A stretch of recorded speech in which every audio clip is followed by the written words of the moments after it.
الحديدة، لكن هذه المهنة أصبحت اليوم غاية في الصعوبة نتيجة الظروف الاقتصادية الصعبة وكذا تدهور الأوضاع برمتها، مما يمكن توقف هذه المهنة التي تعد مصدرا رئيسا لرزق الكثير من الأسر. نتابع.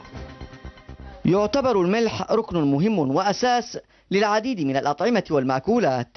الملح البحري يحتوي بطريقة طبيعية على اليود المهم لصحة وسلامة الإنسان، حيث يتم استخراجه في محافظة الحديدة منذ عشرات السنين بطريقة تقليدية مميزة.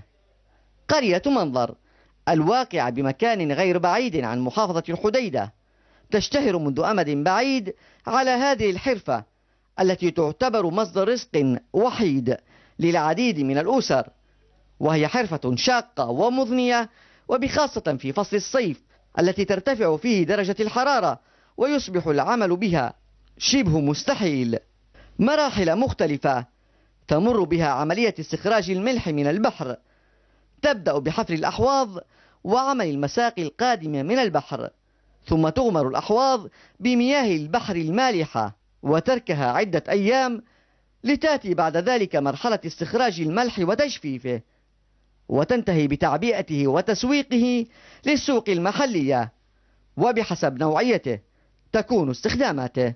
الملح ثلاث أنواع. أول نوع اللي يجي أيام الحماء، أيام مسك الحوض، يجي الملح الأولى هي تجي اللي باهي زيادة اللي هو صافي رقم واحد يكون سعره سميه، وبعدها لمدة أسبوع أو كذا يجي ملحة ثانية يعني ما بقى شوية صافي شوية، وبعدها يجي اللي هو غبار بالمرة سعره 400 كذا. أيوة ذا حق أيام البرد، أيام البرد يختلف يعني الصافي ذا في أيام البرد.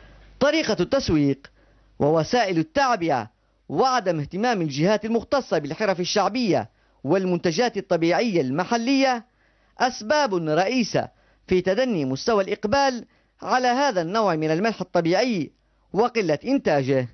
الكبسة هذا صعبنا يقول باع البحر وباع كل شيء. الأرض مجلس مع اللي اشترى قرب مننا دمر عنا المملاح المنطقة المشية، والعاقل هناك ما يلفت لنا ولا شيء. والشيخ مشاكل جمة تواجه من يعملون بهذه الحرفة في قرية منظر، لعل من أبرزها تحويل أراضي مملاح منظر إلى مشاريع استثمارية من قبل بعض المستثمرين، وسد مساقي المياه القادمة من البحر إلى أحواض المملاح، كما يفيد من التقيناهم هناك.